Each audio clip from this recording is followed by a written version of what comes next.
অনুরাগী ভক্তমণ্ডলী, স্নেহময়ী কল্যাণীয় মাতৃমণ্ডলী, সকল ভক্তচরণে সশ্রদ্ধ দণ্ডবৎ প্রণতি। আজকের আলোচ্য বিষয়, সাক্ষাৎকারের বিষয়, মোহে বিষাদ, জ্ঞানে প্রসাদ। এই প্রসঙ্গেই আজকের পর্যালোচনা বা সাক্ষাৎকার। আমাদের জীবনে শ্রীমদ্ ভাগবত গীতার যে দর্শন, সেখানে প্রথম অধ্যায়টির নামকরণ করেছেন বিষাদ যোগ। অর্জুনের বিষাদ আসবার মূল কারণ হলো মোহ। আর মোহ সৃষ্টি হয় আমি আমার থেকে। এই অনন্ত বিশ্বব্রহ্মাণ্ডের কোনো কিছুতে যদি আমি আমার এই দুটি শব্দ প্রয়োগ হয়, সেখানেই মোহ সৃষ্টি হয় এবং মোহের দ্বারা বিষাদ বা গভীরতম দুঃখ অবসাদ আসে। আর মোহ দূর করে যে বিশুদ্ধ আত্মজ্ঞান, ভাগবত জ্ঞান, সেই জ্ঞানের দ্বারা আসে প্রসাদ। প্রসাদ মানে অনুগ্রহ, কৃপা। এই কুরুক্ষেত্রের ভূমিকায় আমরা যদি এইটুকু একটু স্পর্শ করে যাই, ধর্মক্ষেত্রে কুরুক্ষেত্রে সমবেত যুযুৎসব মামকা পাণ্ডবশ্চৈব কিং অকুর্বত সঞ্জয়। এই প্রশ্নটি করছেন ধৃতরাষ্ট্র। ধৃতরাষ্ট্র অন্ধ না চক্ষুমান? ধৃতরাষ্ট্র অন্ধ না চক্ষুমান? অন্ধ। এখানে ব্যাসদেব বলছেন আমাদের মনও অন্ধ।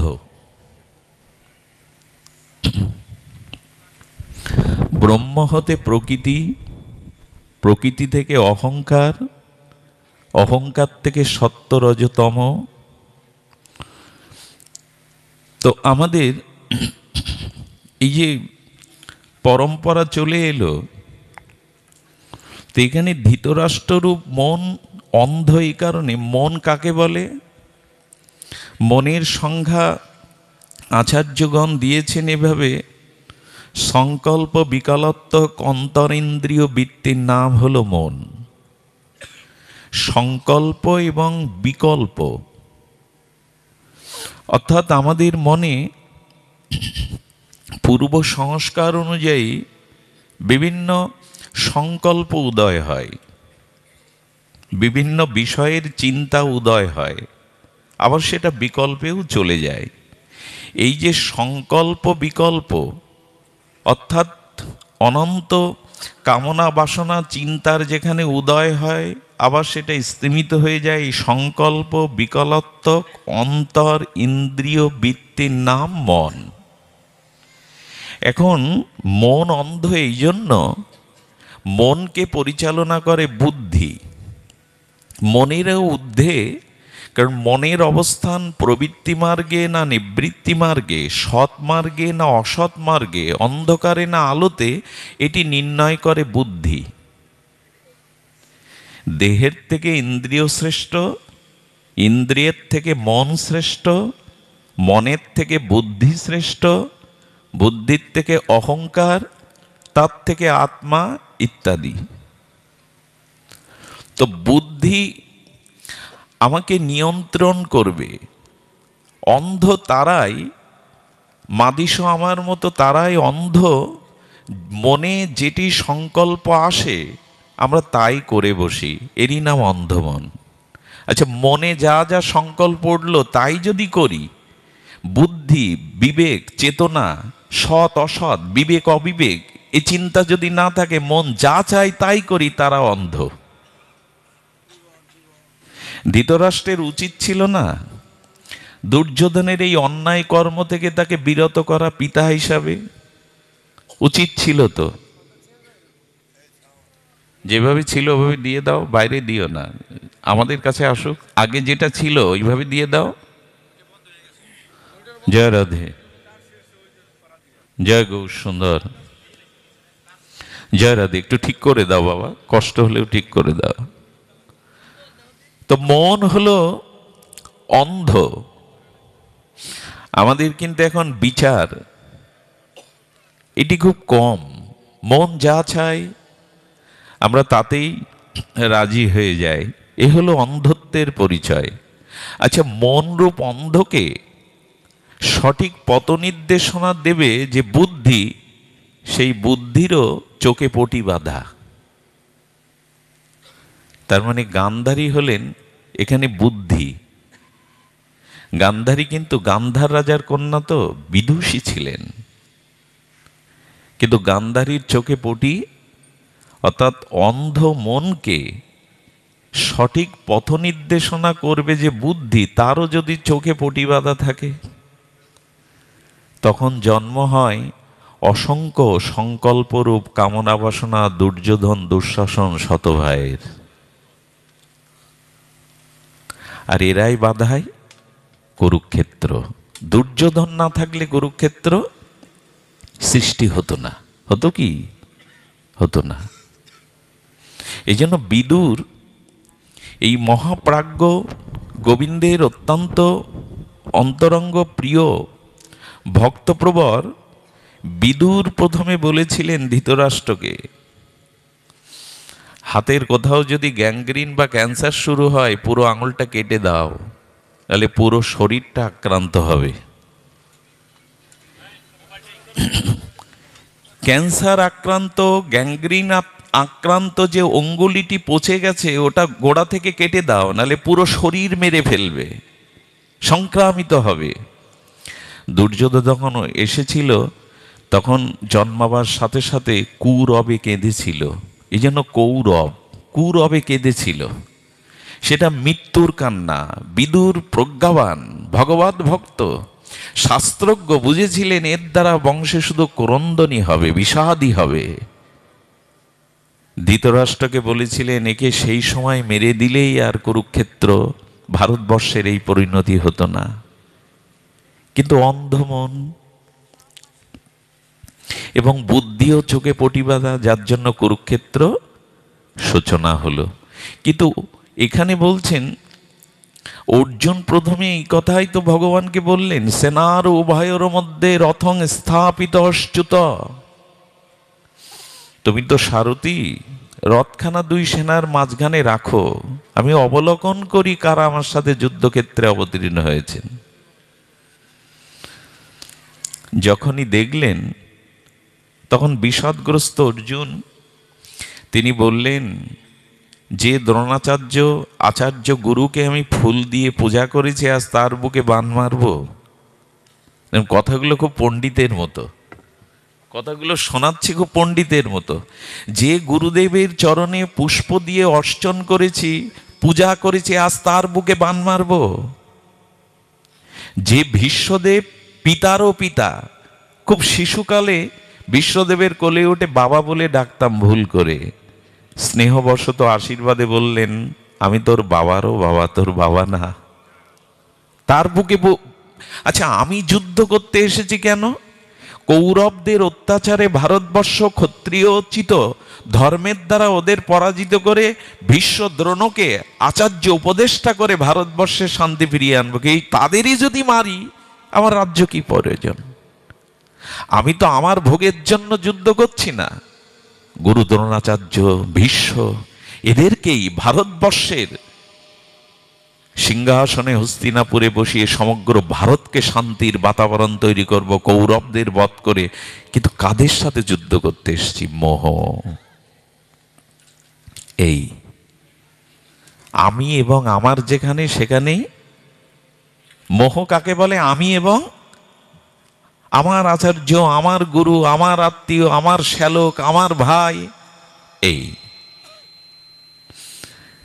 মজার কথা হলো, আমাদের মাঝে চেতন এবং জড়ের একটা গ্রন্থি পড়ে গেছে। অহংকারটা এই গ্রন্থির সুতা। কি বললাম শব্দটি? চেতন এবং জড়, এই দুটির একটা গ্রন্থি গেছে। অমল, সহজ, সুখরাশি, অক্ষয়, অব্যয়, শাশ্বত, চিরন্তন, আনন্দময়, সচ্চিদানন্দময়, মাময়ী বাংশ, এই আত্মার সাথে জড়র কখনো মিলন। নিরাকারের সাথে নিরাকার কি বন্ধন দেওয়া যায়? আকারের সাথে আকারের বন্ধন দেওয়া যায়। তো আত্মার সাথে জড়ের বন্ধন হতে পারে না। কিন্তু এই মোহ, আমি আমার, এই অহংকার রূপ মোহই আমাদের চিতের সাথে জড়কে বেঁধে ফেলেছে। আস্তে আস্তে খুব ভালো একটা কথা মনে পড়ছিল। একবার গ্রামের খুব অশিক্ষিত মুড়ো, সে কি করেছে, 10টা গাধা প্রতিপালন করে মালিকের, তো 9টা বেঁধে ফেলেছে গোয়ালে, একটা দড়ি খুঁজে পাচ্ছে না। এখন ও জানে একটা হারালে আমাকে সারা বছরের বেতন আর তাড়িয়েও তো দেবে, খেতে পারবো না, 1 বছরের বেতনই নিয়ে নেবে। দড়ি আর খুঁজে পায় না। একজন প্রজ্ঞাবান সাধু যাচ্ছিলেন, মহাত্মা, বলে, কিরে এত বিচলিত কেন, কাঁদছিস কেন? বলে, একটাকে বাদ দড়ি পাচ্ছি না। বলছেন, দড়ি লাগবে না, বাঁধা যাবে। জ্ঞানী তো, প্রজ্ঞাবান তো, বলছে দড়ি লাগবে না, বাঁধা যাবে। বলে, কেন? বলো, তো গাধা, গাধাকে বাঁধবি তো তুই তো, গাধার তো বুদ্ধি শুদ্ধি নাই, ওকে দড়ি বিনাই বাঁধা যায় কি করে? বলে, আর 9টাকে বেঁধেছিস তো, এবার ওর গলায় গিয়ে দড়ি বাঁধবার অভিনয় কর, এরকম পেঁচা, ওর পায়ে দড়ি দিয়ে এরকম পেঁচা, ও বুঝে যাবে তুই ওকে বাঁধন করেছিস, ও আর ছুটে যাবে না। তো গাধা, ওই বুদ্ধি থাকলে কি আর, দড়ি নেই আমাকে বেঁধেছে, এই বুদ্ধি থাকলে তাকে গাধা বলতো না। ওর মুখে তখন হাসি ফুটেছে। ও গাধার গলে ধরে এইভাবে দড়ির মতো কয়েকবার পেঁচালো, পাটাও পেঁচালো। গাধা ভাবলো, হ্যাঁ আমিও আবদ্ধ। সকালবেলা যখন অন্য গাধার দড়ি খুলে দিয়েছে, সব গাধাগুলো চলমান চলে যাচ্ছে গোয়াল থেকে, ও তো জানে ওকে বাঁধিনি, ওর খোলার প্রয়োজন নেই, ও দাঁড়িয়ে আছে, ও মনে করেছে আমার বাঁধন এখনো খোলা। তেমনি চিতের সাথে জড়ের বাঁধন হয় না। কিন্তু আমাদের একটা মোহ এসে গেছে, আমি আমার, সংসার আমার, দেহ আমার, পরিজন আমার, সজ্জন আমার। মহাত্মা বলছেন, দেহে নারী থাকে না মৃত্যুর সময়, তো নারী থাকবে কি করে তোমার কাছে? তোমার দেহে নারী থাকে না, নারী থাকবে কি করে তোমার কাছে? সংসারে এই মোহ দ্বারাই বিষাদ শুরু হয়। ভগবান অখণ্ড পরতত্ত্ব শ্রীকৃষ্ণ যার সামনে দাঁড়িয়ে, সেই অর্জুনও আমি আমার কারণে মোহগ্রস্ত হয়ে এমন মোহ হলো না, বলছেন, প্রভুর এই শোকে আমার চর্ম জ্বালা করছে, চোখের কোণে চিকচিক করে উঠল জল। কিং কর্তব্য বিমূঢ় অর্জুন রথে পরে ছেড়ে দিলেন, অস্ত্র শস্ত্র ছেড়ে দিলেন। আমাদেরও দুর্দশা এইখানেই। একে তো মন অন্ধ, একে তো বুদ্ধির চোখে পটি বাঁধা, আর মনের অশুভ কামনা বাসনার দ্বারা আমরা দুর্যোধন দুঃশাসনকে সংকল্প দ্বারা তৈরি করেছি, গড়েছি। তাদের দ্বারা যখন কুরুক্ষেত্র, এ তো বাঁধলো, কিন্তু অর্জুনও কি রেহাই পেল মোহের দ্বারা? আমরা ভগবানের পক্ষে আছি বটে, সদ্গুরুর দীক্ষা নিয়েছি, হরিনাম সাধুসঙ্গ করি বটে, ভগবানের পক্ষেই আছি, ধর্মের পক্ষেই আছি, কিন্তু মোহ কি গেল? মোহ সহজে যায়? ভগবান সামনে থাকলেও মোহ যাবে? এই মোহ দূর করার জন্য ভগবান বলে দিয়েছেন, একটা উপায় হলো, আমার কথা শ্রবণ করো, আমার কথা শ্রবণ করো। ভগবানের অনন্ত ঐশ্বর্য মাধুর্যময় তত্ত্ব কথা শ্রবণ করো। নষ্ট মহস্মৃতি লব্ধা, ভগবানের দিব্য চিন্ময় অলৌকিক বাণী শ্রবণ করেই তো অর্জুন এটা বলল, নষ্ট মহ স্মৃতি লব্ধা, আমার মোহ নষ্ট হয়ে গেছে, বলল কি না? তার মানে ভগবানের কথা শুনতে হবে। এই চিন্ময় অলৌকিক দিব্য বাণী, এই শ্রবণের দ্বারাই কেবল আমাদের মোহ দূর হবে, অন্য কোনো উপায় নাই। অভিশাপ দূর করবার জন্য শ্রবণং মঙ্গলং হরি কথা, ভগবত লীলা মাধুর্য কথা শ্রবণ করতে হবে। কশ্চিৎ দেহে তো শ্রুতং পার্থ, ভগবান জিজ্ঞাসা করছেন, পার্থ আমার কথা শ্রদ্ধার সহিত শুনেছ তো? কষ্টিত দিতং শ্রুতং পাত্ত। শুনেছ তো? এখন যদি আমাদের কাছে জিজ্ঞাসা করে, গোপীনাথ বাবা আপনারা শুনেছেন তো? হরিকথা এতদিন শুনছেন। প্রশ্ন আসবে, শুনিনি তো এখানে এসেছি কেন রাত জেগে, কুয়াশা সংসারের কর্ম ফেলে মাটিতে বসেছি কেন? গোবিন্দ বলছেন না, শ্রদ্ধার সহিত শুনেছে তো। হোমিওপ্যাথি ডাক্তার, চিকিৎসক ওষুধ দিয়ে যখন আবার দেখা করতে বলে এক সপ্তাহ পর, বলে নিয়ম করে ওষুধটা খেয়েছেন তো? রোগ কিছুটা নিরাময় হয়েছে তো? গোবিন্দ যেন ভবরোগ দূর করবার মহাবাণী অর্জুনকে শুনিয়ে বলছেন, ওষুধ ঠিক মতো কাজে দিয়েছে তো? তোমার মোহ দূর হয়েছে তো? অর্জুন উত্তরটা দিল তাই, নষ্টমহ স্মৃতিলব্ধা তয়াগ্রেহ চেতসা। আমার মোহ নষ্ট হয়েছে প্রভু। কই আমাদের তো হয় না। বলে শ্রদ্ধার সহিত শুনতে হবে। শ্রদ্ধার সহিত যদি ভগবানের নাম, রূপ, লীলা, ঐশ্বর্য, মাধুর্য এগুলি শ্রবণ কেউ করে, তার মোহনাশ হবেই হবে, মোহনাশ অবশ্যই হবে। তো আমরা সেই কথায় শ্রবণ করব। এই মোহনাশের, অজ্ঞানতম নাশের, এই অবিদ্যা জড় চিতের গ্রন্থি থেকে মুক্তির আমাদের একমাত্র উপায় হলো তব কথামৃতম তপ্ত জীবনম, হরিকথা শ্রবণ করা, তবে অবশ্যই সাধু মুখে। ছিল গুরু মহারাজের এই বাণীটি এখন বিশ্ব বন্দিত, সাধু মুখে হরিকথা। তো আমরা সেই হরিকথায় প্রবিষ্ট হব। এই মোহগ্রস্ত অর্জুন প্রথমে সংকেত দিয়েছিল, প্রভু প্রভু আমি যদি এই যুদ্ধ করি আর পুরুষগণ যদি নিহত হয়, তাহলে কুল স্ত্রীগণ বর্ণসংকার দোষে যে সন্তান জন্মাবে, তাদের যারা পিণ্ডক ক্রিয়া পূর্বপুরুষের উদ্ধার হবে না। অর্জুনের এই কথাটা আমরা একটু গ্রহণ করি। দেখুন, কথাটা পুরুষ শাসিত সমাজে মেয়েদের, মায়েদের তাদের অধিকার খর্ব করার কথা না। আমাদের আচার্যপাদ বলেছেন, বাবা বারবার এরকম পরিবর্তন করছো কেন, মাইকটা দিও না।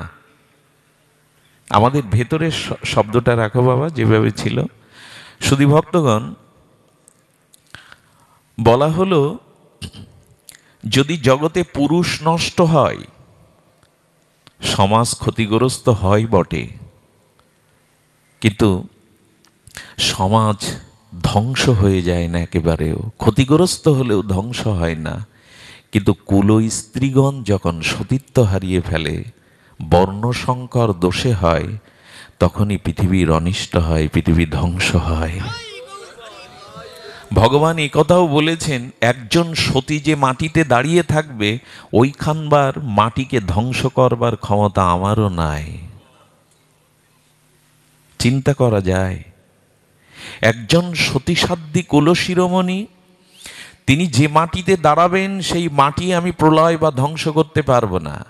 তার দৃষ্টান্ত হলো শঙ্খচূড় দত্তের দৃষ্টান্তে।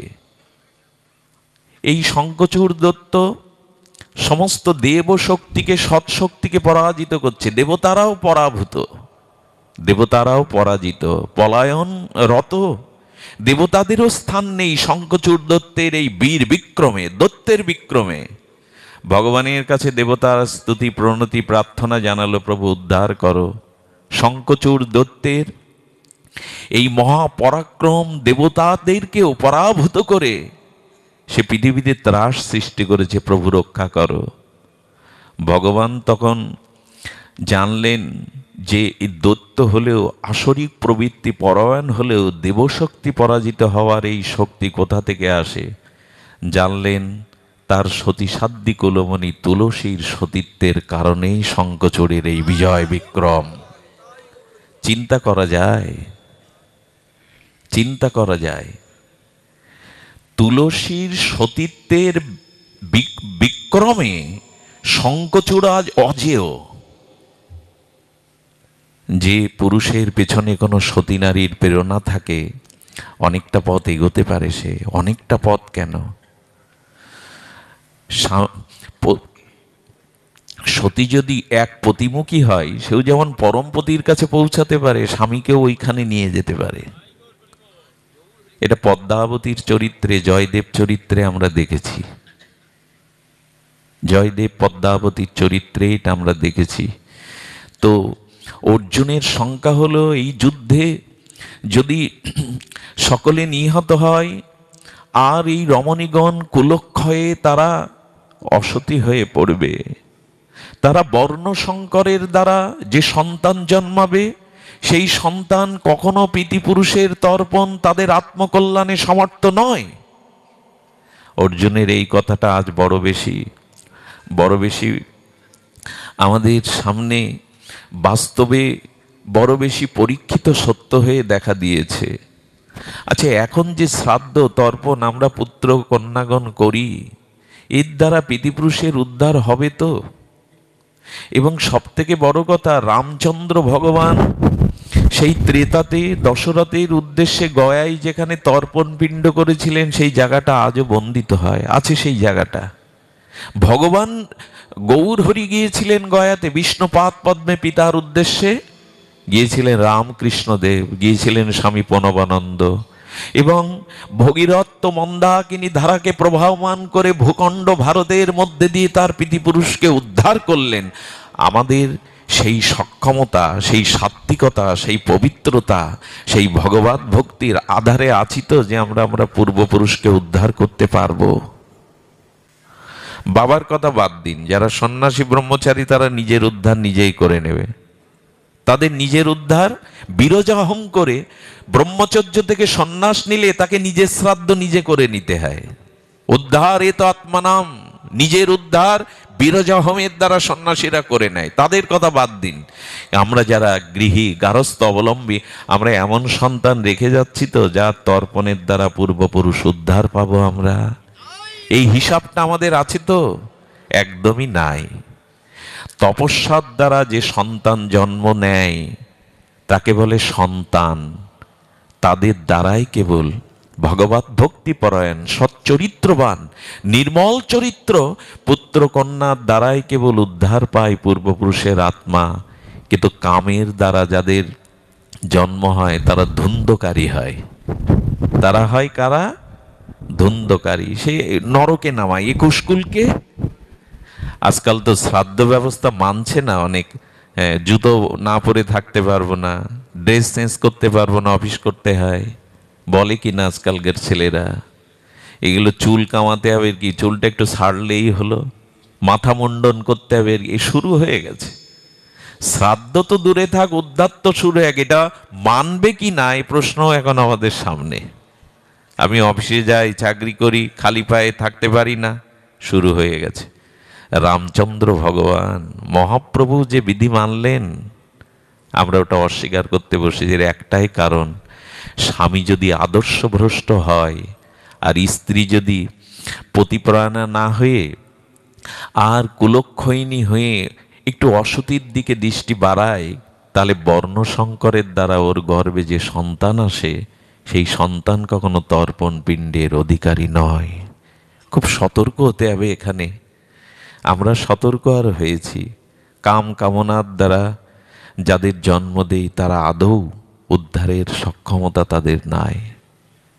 এই জন্য বংশে অন্তত এমন একজন ভক্ত এবং নির্মল সচ্চরিত্র সন্তানকে রেখে যেতে হবে, যার ভগবত ভক্তিতে, যার প্রজ্ঞায়, যার দূরদৃষ্টিতে, যার সাধনায়, যার তপলব্ধতায় পূর্বপুরুষগণ, কারণ ওরা বসে থাকে, অপেক্ষায় থাকে কবে এই বংশে একজন সুপুত্রের জন্ম হবে, ভগবত ভক্তের জন্ম হবে, তার দ্বারা আমি উদ্ধার পাবো। তারা অপেক্ষা করে, পূর্বপুরুষগণ অপেক্ষা করে।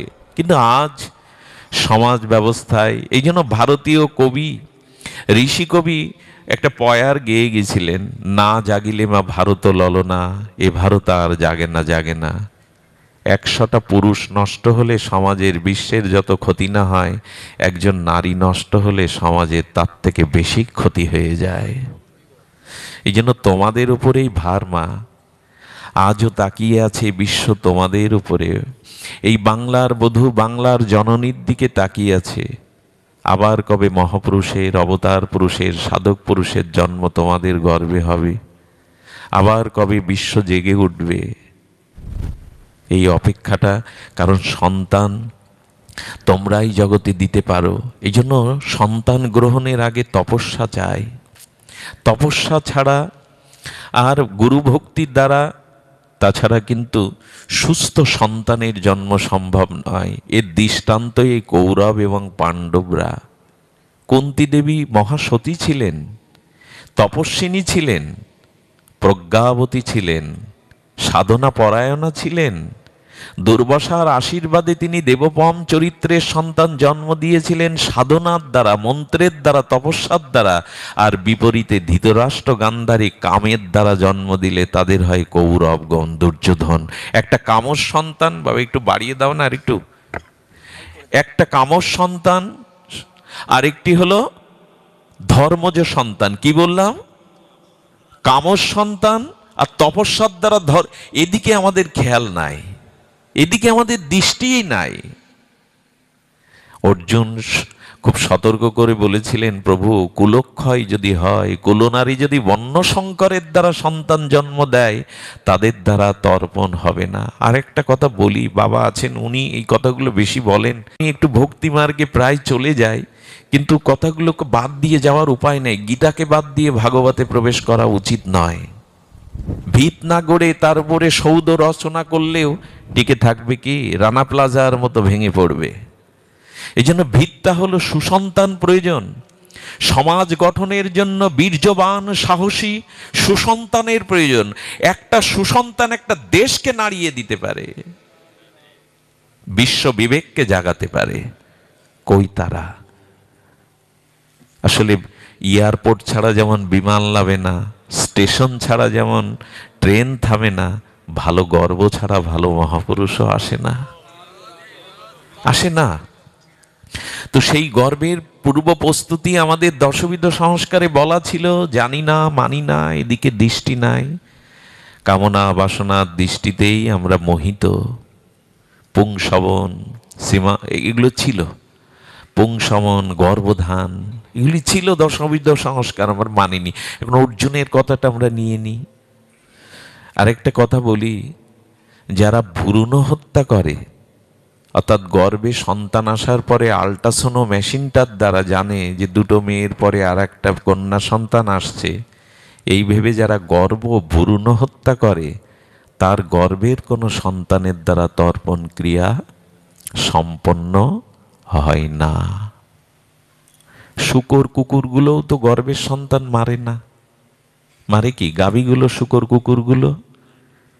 এ বৃত্তি কেন? তুমি তোমাকে নিয়ন্ত্রণ করো, একজনকে আহ্বান করে, একজনের আত্মাকে সঞ্চারিত করে গর্ভে এনে তাকে হত্যা করলে। আচ্ছা, ও যদি বলবান হতো, প্রতিরোধ করবার ক্ষমতা হতো, তাহলে ওকে মারতে গেলেও বলা যেত সে প্রতিরোধ করতে পারে। গর্ভের মধ্যে আহ্বান করে, তার কোনো শক্তি নেই, আমি তাকে বন্দি অবস্থায় মেরে ফেললাম, এটা কত বড় মহাপাপ। একে ব্রহ্মহত্যা পাপ বলে। এই হিসাব নাই আমাদের। যে গর্ভে ভ্রূণ হত্যা হয়, সেই গর্ভের কোনো সন্তানের দ্বারা তর্পণ ক্রিয়া হয় না। খুব সতর্ক হওয়া দরকার ছিল। কিন্তু এই ভোগবাদী পৃথিবীতে, আকাশ সংস্কৃতির যুগে মানুষের আসরিকতা, ভোগবাদ এমন বেড়ে গেছে, এগুলিকে শুনবার বা এগুলিকে মনন করবার আমাদের দৃষ্টিভঙ্গি হারিয়ে গেছে। খাও দাও ফুর্তি করো, জীবনে এত ভেবে লাভ কি? বিয়ে করো, সংসার করো, সন্তানাদি জন্ম দাও, একটা কিছু করে চলে যাও। এই জন্য আমাদের একটু সতর্ক হতে হবে।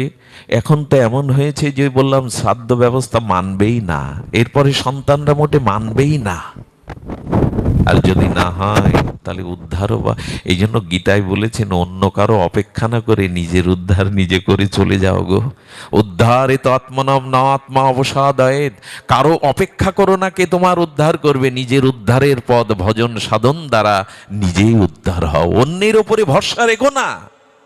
গীতায় বলা ছিল যে মৃত্যুর আগে নিজের উদ্ধারটা নিজে করে চলে যাও, কারো অপেক্ষা যেন না থাকে। সেদিকে আমাদের আজ দৃষ্টি নাই। ফিরে আসি, কুলক্ষয় হয়। মাঝে মনে পড়ে, উত্তর ভারতে এক মা 12 বছর ধরে 2 সন্তানের কাছে কাঁদে। তোদের পিতার অস্থিটা আমি রেখে দিয়েছিলাম, একটু গঙ্গায় দিবি না? 16 কিলোমিটার দূর। বড় ছেলেকে বললো ওসব আমি মানি না, এই যুগে ওই কে কার অস্থি গঙ্গায় দেবে উদ্ধার হবে মানি না, ছোটকে বলো। ছোট ছেলেটার কাছে মা কাঁদছে চোখের জলে, খোকা 16 কিলোমিটার দূর পতিত পাবনি সদ্য পাতকানা আসেনি গঙ্গা, যা একটু গঙ্গায় দিয়ে আয়। বিরক্তি হয়ে বলল কাল সকালে যাব। 12 কিলোমিটার গেছে, সামনে 4 কিলোমিটার গেলেই গঙ্গা, স্রোতস্বিনী গঙ্গা, কিন্তু বিরক্তি হয়ে ওকে নালার মধ্যে ফেলে দিয়ে চলে এসছে অস্থি। মাকে বললো গঙ্গায় দিয়েছি, যাও, তোমার এতদিনের দাবি আমি রেখেছি, গঙ্গায় দিয়ে এসছি। সকালবেলা মা কাঁদতে কাঁদতে বললেন, খোকা এত বড় মিথ্যাটা আমাকে বলতে পারলি? তুই তো গঙ্গায় দিসনি, তুই তো নালাতে ফেলে দিয়ে চলে আসছিস। কে বললো তোমাকে? তোমারও বাবার মতো মাথা খারাপ হয়ে গেছে। আমি গঙ্গায় দিয়ে এসছি, তুমি কি দেখতে পেয়েছিলে? বললেন, তোর বাবা বড় বেদনা নিয়ে কাল রাত্রে ভোরে স্বপ্ন দেখিয়েছে গো, কোন সন্তানকে জন্ম দিয়ে এসছি গো, যে আমার অস্থিটা পর্যন্ত নালায় ফেলে দিয়ে চলে এলো। মা হাউ মাউ করে কাঁদছে, খোকা এইটুকু না করলে পারতিস না?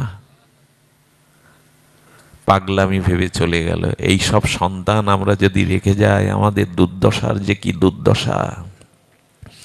এই জন্য দয়া করে তপস্যা সাধনার দ্বারা, পবিত্রতার দ্বারা জগতে সন্তান আনয়ন করুন। আকাশের প্রদীপ যেমন সূর্য, রাতের প্রদীপ যেমন চন্দ্র, বংশের প্রদীপ তেমন একটা সুসন্তান। এটার আজ খুব দরকার। এই আচার্য পাঠকের তরফ থেকে আমি হাত জোর করে চাইব, একটা ভালো সন্তান দিন। এই জগৎ বদলে দেবে সে, আমাদের বাতাবরণও বদলে দিতে পারে সে। একটা সন্তান দিন। আর এটা নির্ভর করে মা সন্তান জন্মদারের 4 আনা 1/4 এক অংশ নির্ভর করে পুরুষের উপরে, আর তার 12 আনাই নির্ভর করে মায়ের উপরে।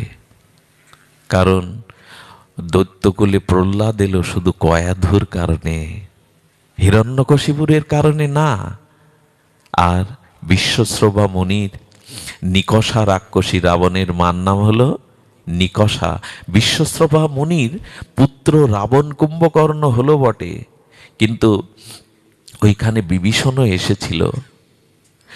এমনি করে আমরা যদি দেখি তাহলে মায়েদের উপরেই অনেকটা নির্ভর করতে হয়। তাদের পুত পবিত্রতা, তাদের সতীত্ব, তাদের তপ সাধনার দ্বারাই একটা সন্তান জগতে। আমরা ওদিকে না গিয়ে আমার আলোচনার বিষয়বস্তুটি যেটি আমরা রেখেছিলাম সেটি হলো মোহের দ্বারা বৃষাদ আর জ্ঞানের দ্বারা প্রসাদ। এই তো অর্জুন মোহগ্রস্ত হলেন, আমরা এটা প্রত্যেকেই জানি, বিস্তারিত ব্যাখ্যার প্রয়োজন নাই। কিন্তু অর্জুন কি বললেন দেখুন, 2য় অধ্যায়ে 7ম শ্লোকে এসে, সাংখ্যযোগে এসে কি বলছেন, এই কথাটাই আমাদেরকে কিছুটা আলো দেখাবে। অর্জুন বলছে, কার্পণ্য দোষ অপহিত স্বভাব পিচ্ছামিতাম ধর্মসং মূঢ় চেতা। গীতার এই শব্দগুলো সাধারণ নয়, আমরা এই জন্য একটু অনুধাবন করার চেষ্টা করি। যৎ শ্রেয় সৎ নিশ্চিন্তম ব্রহি তৎমে শিষ্য। আহা, কি বলছেন এখানে? আমি কার্পণ্য দোষে, আমার উপহত যে স্বভাব ধর্ম বিষয়ে মোহিত চিত্ত হয়ে গেছে, কার্পণ্য দোষাবহ। হে গোবিন্দ, আমার ভিতরে কার্পণ্য দোষের কারণেই কি হয়েছে, স্বভাব উপহিত দোষ এসে উপস্থিত হয়েছে। কারণ অর্জুন যুদ্ধের আগে শ্রীকৃষ্ণকে একটা প্রতিজ্ঞা করেছিল, শত্রুর সামনে কখনো আমি হাত জোড় করব না, আর যুদ্ধ থেকে আমি এক পাও পিছিয়ে আসবো না। আজকে এই প্রতিজ্ঞা কোথায়? তুমি তো গান্ডিবি ফেলে দিলে, কাঁদতে শুরু করলে। স্বভাব দোষ এসে গেল কিনা? মানুষের পতন মোহ তখনই হয় যখন মানুষ স্বভাব থেকে দূরে সরে আসে। স্বভাব যে কর্ম যদি আমরা ত্যাগ করি তাহলে কিন্তু আমাদের পতন অবশ্যম্ভাবী। আমি মানুষ, মনুষ্যত্ব শ্রেষ্ঠ উপাধি নিয়ে সবার উপরে মানুষ শ্রেষ্ঠ বা সবার উপরে মানুষ সত্য, এই মহাজনের বাণীর আমি মর্যাদা রাখিনি। আমি শ্রেষ্ঠ কিসে? একবার কি চিন্তা করেছি? আর মনুষ্য জন্মটা ভজনের, ভোগের জন্য নয়। মনুষ্য জন্মটা ভজনের জন্য, ভোগের জন্য নয়। ভোগের জন্য তো শূকর কুকুর আছে, ওদেরকে বলে ভোগজনী, ওদেরকে বলে ভোগজনী। ওদের ভোগে সমাজ বাধা দেয়? ওরা ভোগ ছাড়া নিজের উদ্ধার নিজে করতে পারে? ওদের চেতনা আছে, কিন্তু সেই চেতনা নিজের উদ্ধারের পক্ষে সক্ষম। মেরুদণ্ডটাই তো সোজা করে পশুরা দাঁড়াতে পারে না। তো তুমি মানুষ, তোমার শ্রেষ্ঠত্ব কিসে যে না এই জন্মটা পেয়েছ? দেখুন, এই জন্মটা পাওয়া ভজনের জন্য, ভোগের জন্য নয়। এই কথাটুকুই যদি আমরা একটু রেখাপাত করি হৃদয়ে, একটু নোট করে নেই, আমাদের এই ভজনযোগ্য দেহ দিয়েছেন ভগবান, ভোগযোগ্য জনি আমরা পেয়েছিলাম। কৃপা করে ভগবান নির্দেহ মাদ্যং সুলভং সুদুর্লভং, এই সুদুর্লভ, দেবদুর্লভ, দেববিরিঞ্চি দুর্লভ ভজনযোগ্য জন্ম দিলেন, কিন্তু কাটালাম ভোগে। আচ্ছা, যারা মনে করে, আমরা যারা, আমার মতো যারা মাদিস মনে করে এই মনুষ্য দেহটা ভোগের, তাদের একটা কথা বলা যায়, ভোগের জন্য যে আমাদের সৃষ্টি নেই এটা বোঝা যায় আমাদের ইন্দ্রগুলো ভোগ করতে পটু নয়। আপনি ভোগ করতে চাইলেও ভোগ করতে পারবেন না, আপনার ইন্দ্রগুলি ভগবান ভজনের জন্য গড়েছেন, ভোগের জন্য। আচ্ছা, একটা দৃষ্টান্ত দেই। শগুন 20 কিলোমিটার উপর থেকে মরা দেখতে পায়, আপনি 20 কিলোমিটার দেখতে পাবেন এখান থেকে? ওর ভোগ তো ওইটাই, সবকে ছিঁড়ে খাবে। এই জন্য 20-30 কিলোমিটার ওপর থেকে বুঝতে পারে ওখানে মরা পড়ে আছে, আপনি টের পাবেন যে ওটা বাদ দিন। আপনার চোখে কাজল আপনি দেখতে পাবেন, আপনার ইন্দ্রিয়ের কি এমন ক্ষমতা? চোখের কাজল কি চোখ দেখতে পায়? মা পায় কি কখনো? পায় না। ক্ষমতাটা কি তোমার? আচ্ছা, কেউ যদি দাবি করে আমি ধনী আছি, আমার ভোজন বিলাসে আমি প্রতিদিন মাংস খাবো, বাঁচবে কি সে 2 বছর পরে? কথা বলতে হবে একটু, বাঁচবে? বাঁচবে না। কিন্তু পশু, সাপাত, ব্যাঘ্র, সিংহ, তারা প্রতিদিন মাংস খেয়ে বাঁচবে কিনা? ওদের ইন্দ্রগুলিকে ভগবান ভোগের জন্য তৈরি করে দিয়েছেন। দেখুন, বাঘ, হরিণ, শিশুকে, প্রাণীকে ধরে শিকার করে খাবে বলে ওদের নখগুলো করেছেন শিকার করবার মতো। তো ভগবান বিধাতা যার যেমন স্বভাব সেই অনুযায়ী তাকে সেইরূপ ইন্দ্র দিয়েছেন। এই জন্য বৈষ্ণবপদ বাবাজি এক জায়গায় বলেছেন, যারা বড় বড় হাতে নখ রাখে, বলছেন তাদের রাক্ষসী সভ্যতা, তারা এখনো সভ্যতায় আসতে পারেনি। মায়েরা কিছু অপরাধ নিয়েন না বাবা, কিছু কিছু কথা বলতে। এই নখ রাখাটা আমাদের সনাতন সংস্কৃতি নয়। দাদা বাবাজি খুব বলেন, এই নখটা থাকলে কি হয় জানেন, কোনো না কোনো দিন কোনো প্রাণীর প্রতি ওর জন্য আপনি একদিন না একদিন হিংসা করবেনই করবেন। হিংসায় আক্রান্ত আপনার দ্বারাই হবে, এটা লিখে নিন। যদি এই কথাটা সত্য নয়, আমি ব্যাসাসন থেকে নামিয়ে দিয়েন। যার হাতে বড় বড় নখ আছে তার দ্বারা অন্য কোনো প্রাণী করতে হিংসা হবেই হবে, একদিন হলেও হবে। এটা বিষাক্ত। শুকনো ঘায়ে যদি নখের আঁচড় লাগে না, আবার পেকে যাবে, এত বিষাক্ত এটি। এই জন্য বাঘগুলিকে, সিংহগুলিকে বড় বড় সুসালো নখ দিয়েছেন শিকার ধরে, ওটাই তো ওদের স্বভাব। আবার দেখবেন মাংসগুলো ছিঁড়ে খেতে গেলে শৃগাল, কুকুর, সিংহ, বাঘ ওদের 4টে সুসালো দাঁত দিয়েছেন সামনে। মানুষের এরকম দাঁত আছে নাকি? গাভীর আছে, হরিণের আছে, ওদের দিল কেন? বিধাতা ভুল করলো কি? ওনার কর্মে ত্রুটি নাই, উনি জানেন যার যে স্বভাব সেই অনুযায়ী দেহ গড়েছেন। এই জন্য মাছ মাংসটা ঠিক মানুষের খাই বটে আমরা, কিন্তু মাংসটা খাবার উপযোগী আমাদের।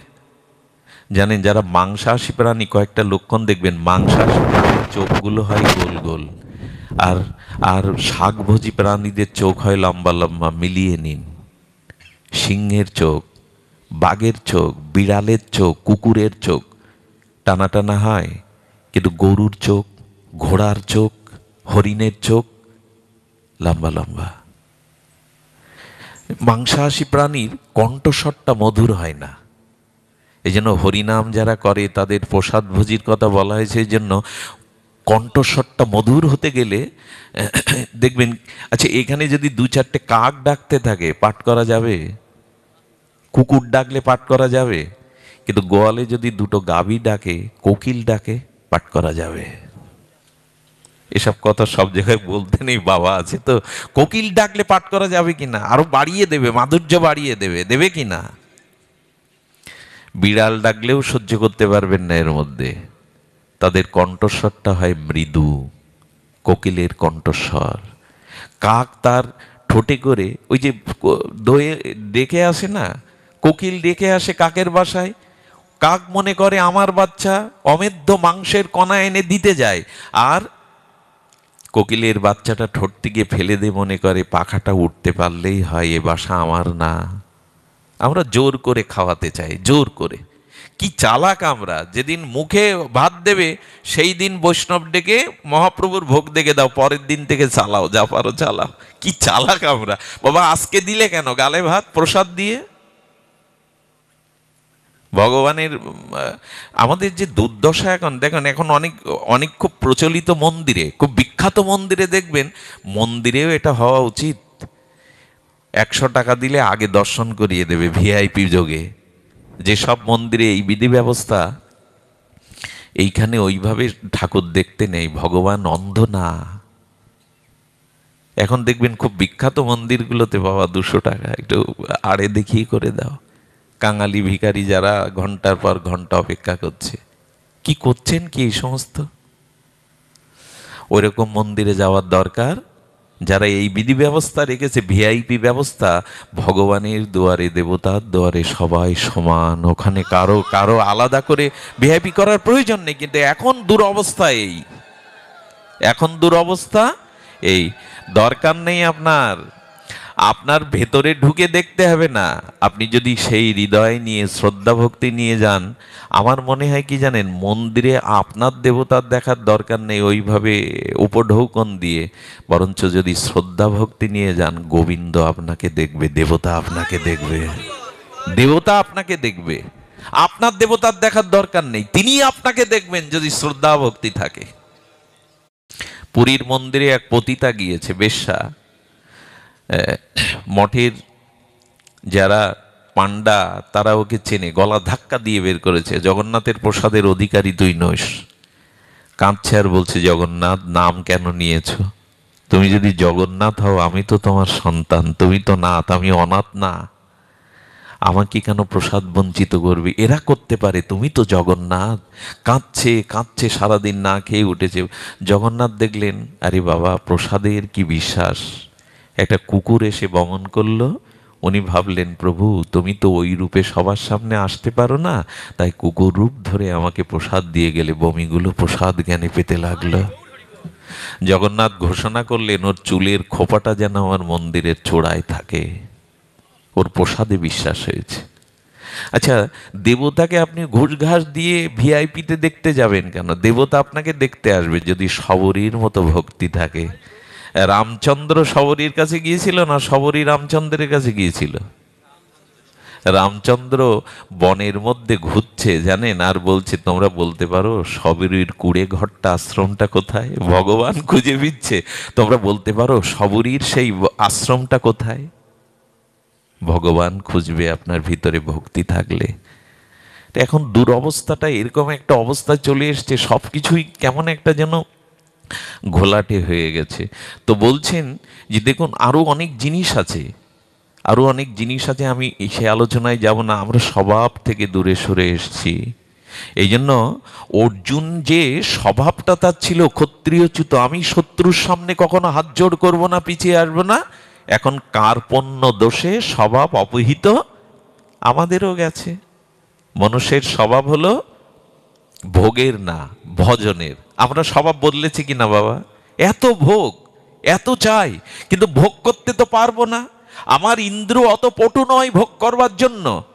আচ্ছা, আপনার ঘরে চিনির ফ্যাক্টরি, আপনার 3-4টে মিষ্টির দোকান, ডায়াবেটিস। চিনি থেকে কি হবে কার্তিক দা? ভালো ভালো মিষ্টি থেকে কি হবে? ডায়াবেটিস যা, তার যদি বড় মিষ্টির দোকান থাকে মা, কি হবে?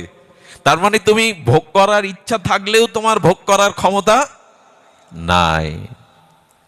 একবার তো ভেবে দেখতে হবে, ভোগ কতদিন করব? আমার দেহে তো দেখলেন ভোগের আশা আকাঙ্ক্ষা বিদ্ধ হয় না, কিন্তু শরীর বিদ্ধ হয়ে যায়। ভোগ করতে চাইলেই তুমি পারবে না। হ্যাঁ, কোলেস্ট্রল বেড়ে গেছে, হাইপার, তোমার প্রেশার বেড়ে গেছে, তুমি খেতে পারবে চর্বি জাতীয় ভালো মন্দ জিনিস? এখন তো মানুষ একেবারে সব নিষেধ, কিছু পাতে দিতে গেলেই। চিন্নি টিন্নি আছে কিনা জানি না প্রভু আপনাদের দিকে, আগের মানুষ কতটা চিন্নি খেত। হ্যাঁ, বলে এক বালতি মেরে দিতে, এখন তো ভয় পায় মিষ্টি দেখলে। এর কারণ হলো মানুষ এমন ভোগ করে ফেলেছে যে ভোগের সামর্থ্যই, গোবিন্দ বলছেন তুমি ভোগ করতে চাইলেই পারবে না। তো বার্ধক্য আসছে, জরা আসছে, চোখটা কুঠিরের মধ্যে চলে গেছে। চোখটা কি সুন্দর ছিল যৌবনে, এখন একেবারে গর্তের মধ্যে, মাজাটা ওঠে না, পড়ে গেছে। কি তোমার সামর্থ্য এত? দাঁতটা পড়ে গেছে, চুলটা পেকে গেছে, গালে সামর্থ্য নাই, হজম শক্তি নাই। হ্যাঁ, কি সামর্থ্য তোমার আছে? যৌবনের কটা দিন দেখতে দেখতেই তো ফুরিয়ে যায়। এই জন্য ভগবান বললেন ভোগজনী তোমার নাই, ভজনজনী তোমার। তুমি ভজন করো, আর ভজন করলেই শরীর মন সুস্থ হলে শরীর আক্রান্ত খুব হবে না। সুস্থ মন যদি হয় তাহলে শরীর দ্রুত আক্রমণ করবে না। শুধু ভক্তগণ, এই জন্য নিবেদন করব যে আচ্ছা তবু আমরা যাই কেন ভোগের দিকে? শূকর কুকুরগুলো তো ভোগে শান্তি পায়। আচ্ছা শূকরগুলো কি করে? শূকরগুলো দেখবে নর্দমার, আর ওই নর্দমার কীট যুক্ত, মলমূত্রযুক্ত ওইখানে শুয়ে পড়ে পড়েও শান্তি পায়। তা ভোগে শূকরের ওই নর্দমার দূষিত জলেই শান্তি, মানুষ কি ওখানে গেলে শান্তি পাবে? তুমি ভোগের দিক দিয়ে ওর মতো হচ্ছ কেন? তুমি ওরা যা করবে তুমি যদি সেই ভোগই করো।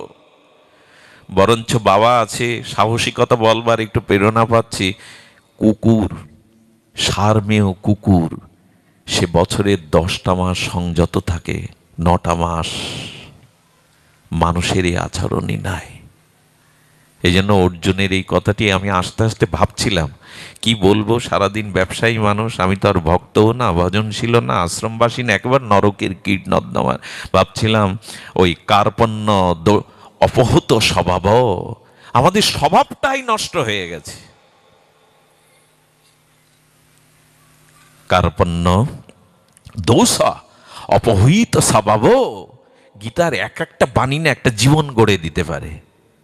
গীতার এক একটি শব্দ আমাদের মঙ্গলের দিকে, আলোর পথে, কল্যাণের পথে, উদ্ধারের পথে টেনে নিতে পারে।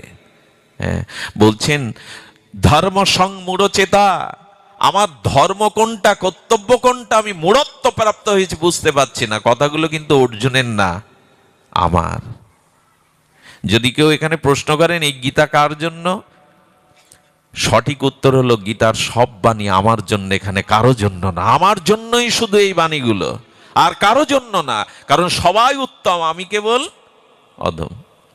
ছিল গুরু মহারাজের একাদশীর দিনে ব্রজানন্দগের এক ভক্ত গেছে, গিয়ে জিজ্ঞাসা করছে, বারবার করছে, প্রভু আজ তো একাদশী, একাদশীতে কি নিয়ম?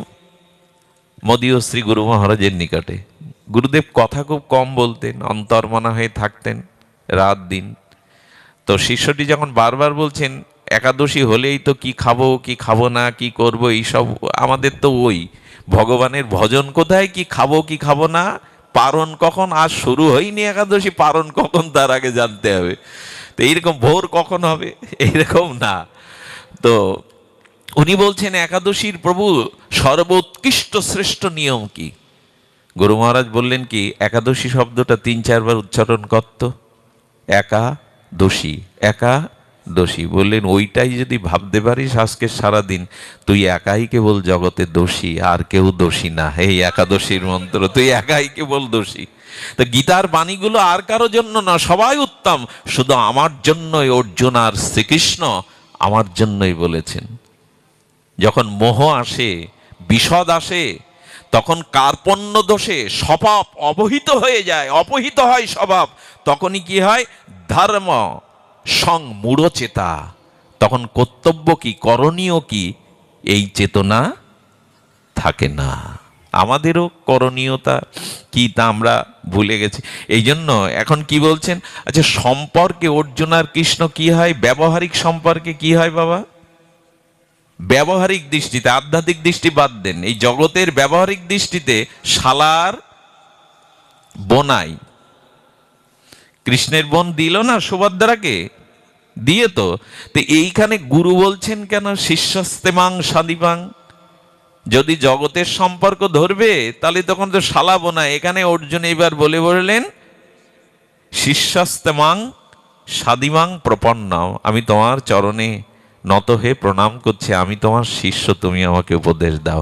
অর্থাৎ এইখানেই অর্জুন জানিয়ে গেল সম্পর্কে কৃষ্ণ তোমার শালক হোক আর যেই হোক, যদি শ্রী গুরু জ্ঞানে কারো কাছে উপদেশ না চাওয়া হয়, শ্রী গুরু চরণে যদি প্রণত না হওয়া যায়, জীবনের কোনো চেতনা, জীবনের কোনো সমস্যার সমাধান আমাদের আসবে না। এই জন্য সদ্গুরুদেবের চরণে যান। তদ্বিদ্ধি প্রণিপাতেন পরিপ্রশ্নেন সেবয়া উপদেক্ষন্তীত জ্ঞানীন জ্ঞানীন তত্ত্বদর্শিনা। উপযুক্ত তত্ত্বদর্শী প্রজ্ঞাবান ভজনানন্দী নির্মল চরিত্র পরম্পরা ধারায় সদ্গুরুদেবের চরণে গিয়ে প্রণত জানাও। শিষ্যস্তের অভিমান নিয়ে জিজ্ঞাসা করো, আমি পথ চিনি না, আমি আমার কল্যাণ জানি না, হে শ্রী গুরুদেব কৃপা করে আমার কল্যাণের পথ বলে দাও। এই যতদিন এই সদ্গুরুদেবের চরণে আমরা আশ্রয় না নিচ্ছি, ততদিন আমাদের উপদেশ দেবেন কি? উপদেশ দেন গুরুদেব। যদি কিন্তু এইখানে আর একটা কথা হলো, এইখানে বলছেন আপনি যা বলবেন আমি আপনার শরণাগত হলাম, আমাকে উচিত শিক্ষা দিন, আমার কর্তব্য বলে দিন। এরপরে আবার 2-3টে শ্লোক বাদে গিয়ে বলছেন আমি যুদ্ধ। আচ্ছা, সমর্পণ যখন করলি, মুখে যখন বললি শরণাগত হলাম, আমি তোমার শিষ্য হলাম, তুমি যা বলবে করব, একটু পরে আবার বলছেন আমি যুদ্ধ করব না। সমর্পণ আবার 2 প্রকার। আমার মতো মুখে বললে হবে না, শ্রী গুরুদেব সব আপনার চরণে শোভে দিলাম, শ্রী গুরুদেব আপনি যেটা বলবেন সেটাই আমার জীবনে এগুলো মৌখিক কথা। অর্জুন প্রথমে প্রকৃত সমর্পণ বা প্রকৃত শিষ্য হতে পারেনি, কিন্তু গোবিন্দ যখন তাকে এই বিশুদ্ধ জ্ঞান দিলেন, চেতনা দিলেন, তখনই তিনি বললেন, কি বললেন? করিষ্যে বচনাং তব। এইবার এসে বললেন তুমি যা বলবে আমি তাই করব। এর আগে তার কথা। এই জন্য আত্মসমর্পণটা, শ্রদ্ধাটা মেকি হলে হবে না, কপট হলে হবে না। আমাদের উচিত হবে এই কপট মেকি, কপটতা থাকলে তো হবেই না, কোনো কালেই এটা হবার না। যদি কপটতা না থাকে তবেই পারা যাবে এর হাত থেকে উদ্ধার করতে। আমি গীতার ভূমিকাটা এলাম যে আমাদের মোহ দূর করবার জন্য বিশুদ্ধ জ্ঞান দরকার। মোহ থেকেই আসবে বিষাদ, আর জ্ঞান থেকে আসবে প্রসাদ। সেই জ্ঞানটা আর কিছু না, তত্ত্বেন অনুকম্পাম সুসমীক্ষ মান ভুঞ্জান এবর্ত কৃত বিপকম। যে ব্রহ্মাকৃত এই শ্লোকে আমাদের প্রজ্ঞা দরকার। এই জন্য প্রজ্ঞা দরকার, এই জন্য বললেন ব্রহ্মাজি এখানে বলছেন তত্ত্বেন অনুকম্পাম সুসমীক্ষ মান ভুঞ্জান এবর্ত কৃতম বিপকম। হে প্রভু, আমার জীবনে পূর্বকৃত কর্মফলে যে বিপাক আসছে, বিপদ, রোগ, শোক, জরা ব্যাধি আসছে, তত্ত্বেন অনুকম্পাম, তোমার তত্ত্ব বুঝে, তোমার অনুকম্পাকে উপলব্ধি করে যেন সেটা হাসি মুখে মেনে নিতে পারি। আমাদের জীবনে মা, আমাদের ধর্ম, আমাদের আধ্যাত্মিকতা, আমাদের এই পূজা পার্বণ শ্রবণ কীর্তনে আমরা ব্যবসায়িত্তিকা বুদ্ধির দ্বারা ধর্ম করতে শুরু করেছি। এই জন্য আমাদের মোহ যাচ্ছে না, বিষাদও যাচ্ছে না। কি বললাম মা? ধর্ম, কর্ম, পূজা পার্বণ, সাধন ভজন যাই করি, ওখানে ব্যবসায়িক বুদ্ধি যেন। ব্যবসায়িক বুদ্ধি কাকে বলে? আমি তোমাকে পূজা করলাম, প্রণাম করলাম, ভাগবত অনুষ্ঠান দিলাম, বিনিময়ে বাম হাত পেতে বললাম এইগুলো আমায় দাও। একে বলে কি? ব্যবসায়িক বুদ্ধি। হ্যাঁ, ওই যে দুর্গা পূজায় অষ্টমীর সেই শুভক্ষণে ব্রাহ্মণ মাথা নেড়ে নেড়ে আমাদের পাঠ শোনায়, আছে মার্কণ্ড পুরাণে, চণ্ডীতে আসে, এটা বলতেই হবে। কিন্তু ওর সাথে একটা জুড়ে দিলে মনে হয় খুব ভালো হতো। ধনং দেহি যশং দেহি পুত্রং দেহি যশোজহি, বলি কিনা? পুত্র দাও, ধন দাও, বিদ্যা দাও, দাও দাও। একবারও তো বললাম না কৃষ্ণ ভক্তিং দেহি যোগমায়া, হে মা তুমি আমাকে কৃষ্ণ ভক্তি দাও। এইটুকু চাইলে আগেরটুকুতে আমার আপত্তি ছিল না। ধন জন বিদ্যা প্রয়োজন, কিন্তু ভক্তি যদি না থাকে এগুলি পেয়ে ধ্বংস আসবে।